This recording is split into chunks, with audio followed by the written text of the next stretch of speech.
विधानसभाओं के रिजल्ट्स इस समय आ रहे हैं। कुछ सीटों के रिजल्ट कंप्लीट हो गए, कुछ के अभी ट्रेंड्स प्राप्त हुए हैं। कुल मिलाकर के भारतीय जनता पार्टी 3 प्रदेशों में क्लियर कट मेजोरिटी की तरफ आगे बढ़ गई है और तेलंगाना में भी जहां हमारी एक सीट है वहां 8-9 सीटों पर हम आगे बढ़ रहे हैं। मैं आशा करता हूं कि डबल डिजिट वहां भी होने की संभावना है। तो इस प्रकार से 3 राज्य जिसमें मध्य प्रदेश इस समय 230 में से 160 सीटों पर लीड है और निश्चित रूप से ये लगभग 70% का आंकड़ा छूने जा रही है। ऐसे ही राजस्थान में 199 सीटों पर चुनाव हुआ था, जिसमें 114 सीट पर और भारतीय जनता पार्टी इस समय लीड कर रही है, जो लगभग 57% है। इसी प्रकार छत्तीसगढ़ में भी 90 सीटों पर चुनाव हुए हैं, जिसमें 60% पूरा 60% ही बनता है, उस पर इस समय लीड मिल रही है। और जैसा मैंने बताया कि तेलंगाना में मात्र हमारी एक सीट थी, जिसमें हम 10 गुना एक प्रकार से अपनी सीटों को कर रहे हैं। तो बहुत बड़ा जंप हमको वहां भी मिला है। मैं आपके माध्यम से इन चारों प्रदेशों की जनता को बहुत बहुत बधाई देता हूं और भारतीय जनता पार्टी के जो कार्यकर्ता हैं, जो रूट लेवल पर जिन्होंने काम करके इन सब प्रदेशों में सरकार लाने का जो काम किया है, उनको भी बहुत बहुत बधाई और शुभकामना देता हूं। आशा करता हूं कि जो कांग्रेस के लोग भी कहा करते रहे हैं लगातार, उनकी एक बात को मैं बड़ा करता हूं कि इन चुनाव का बहुत बड़ा इम्पैक्ट 2024 के चुनाव में आएगा। मैं उनकी इस बात को भी बड़ा करता हूं। निश्चित रूप से चाहे लोकसभा के चुनाव हो और चाहे हरियाणा के चुनाव हो 2024 के, इसका इम्पैक्ट निश्चित रूप से आएगा। इन चुनाव के पीछे कई कारण गिनाए जा सकते हैं, लेकिन मुख्य रूप से केंद्र सरकार की योजनाएं और जो प्रदेश सरकार की उपलब्धियां, जहां हमारी सरकारें हैं, जहां सरकारें नहीं हैं, वहां भी जो विजन दिया है प्रदेश की टीम ने अपने मैनिफेस्टो के माध्यम से, उन सब के ऊपर जनता का एक भरोसा ये बड़ा है। क्योंकि केवल नारे लगाने से ये कभी भी जनता के गले नहीं उतरता, बल्कि delivery of services root level पर कैसे होता है, उससे जनता के ऊपर एक असर जाता है। भारतीय जनता पार्टी ने जो पन्ना प्रमुख स्तर तक जाकर अपने कार्यक्रम किए हैं, अपनी जनता को, अपने कार्यकर्ताओं का एक नेटवर्क बनाया है, उसका भी एक बड़ा प्रभाव इन परिणामों में देखने को मिला है। और ये सब बातें हरियाणा में भी हम लगातार कर रहे हैं। अंत्योदय की भावना से अंतिम पंक्ति में खड़ा हुआ अंतिम व्यक्ति या अंतिम परिवार, उस तक हमारी योजनाओं का लाभ कैसे पहुंचे, इसके लिए नीतियां भी बनाई हैं। सब काम हो रहे हैं, डिलीवरी वहां तक पहुंच रही है। और केवल पहुंच रही है हमारे कहने से नहीं, बल्कि हम गांव-गांव में जाकर के उसकी जानकारी भी ले रहे हैं, चाहे वो जन संवाद के कार्यक्रम हो और चाहे अभी विकसित भारत संकल्प यात्रा और जन संवाद का जो मिला जुला कार्यक्रम शुरू हुआ है 30 तारीख से, उसके माध्यम से वहां अगर कोई छोटी बड़ी कमी भी पाई जाती है, हाथों हाथ हम ठीक करते हैं, उसको डिलीवरी वहीं पर दी जाती है। कोई बड़े काम की डिमांड होती है तो हम अपने साथ लेकर जाते हैं, डिपार्टमेंट में योजना बना करके उसका रिव्यू लेते हैं कि वो काम शुरू हो गए और कैसे कैसे पूरे होंगे। तो जनता इस समय एक प्रकार से भारतीय जनता पार्टी की नीति पर, सिद्धांत पर, उपलब्धियों पर भरोसा करके आगे बढ़ रही है। और जो कांग्रेस के जितने नारे हैं उन सबको उन्होंने नकार दिया है। जाति पाति की राजनीति को दूर फेंक दिया है, नारों की राजनीति को दूर फेंक दिया है।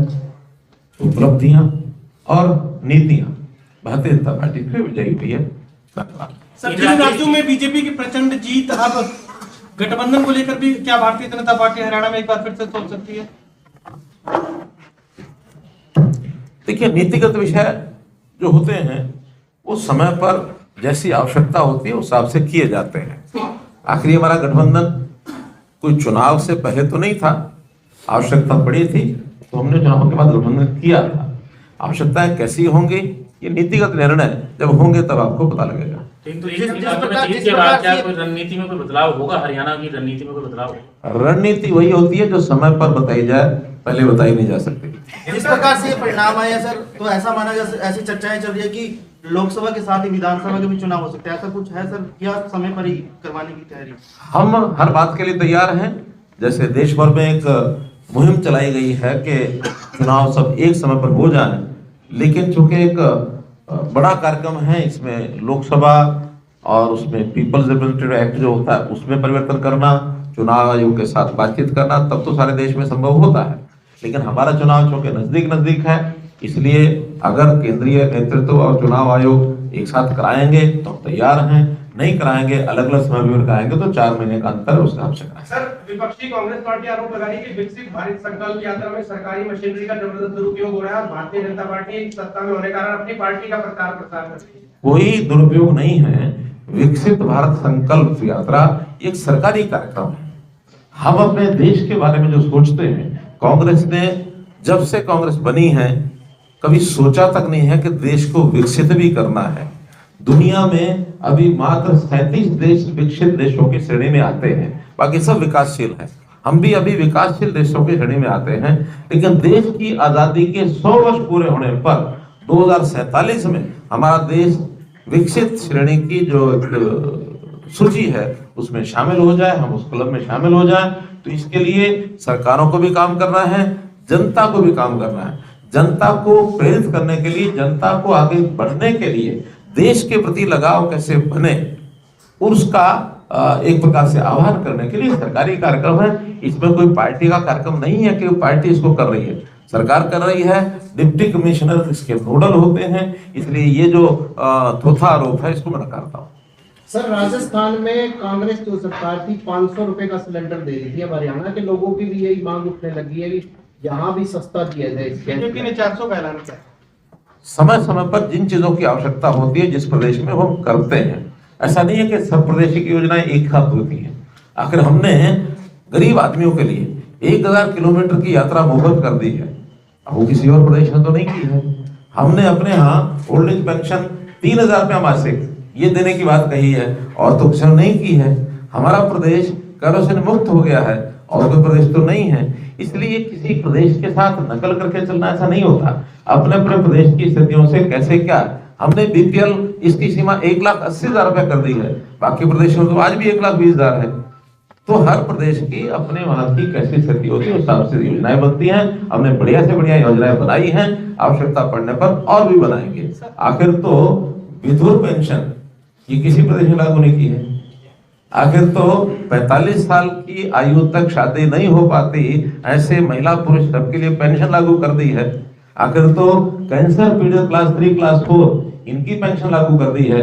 आखिर तो हमने बच्चियों की शिक्षा, जो डिग्री कक्षा की शिक्षा है, वो चाहे सरकारी स्कूल हो, कॉलेज हो अथवा प्राइवेट कॉलेज हो, सब में फ्री करने की 81 तक घोषणा कर दी है, बाकी तो किसी ने नहीं की है। तो ये अलग अलग प्रदेशों की अलग अलग योजनाएं होती हैं।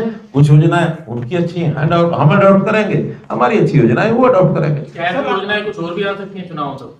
रणनीति का विषय है, समय समय पर आएंगे तो पता लगेगा। सर, बुमराह साहब राजस्थान संभाले हुए थे, रणदीप एमपी संभाले हुए थे, शैलजा छत्तीसगढ़ संभाले हुई थी, तो इस हार का क्या उनके लिए भी कोई आकलन है? काम का बंटवारा हर पार्टी में होता है, उन्होंने अपना बंटवारा किया है, अपने भाग्य को साथ लेके गए हैं, भाग्य को साथ लेके आए। आम आदमी पार्टी से ज्यादा नोटा को वोट्स मिले हैं सर कुछ स्टेट्स में, तो ये हरियाणा में दावा कर रहे हैं कि हम सरकार बनाएंगे। कुछ रिएक्शन? जिस पार्टी के बारे में टिप्पणी ना करना हो उसका प्रश्न भी नहीं करना चाहिए।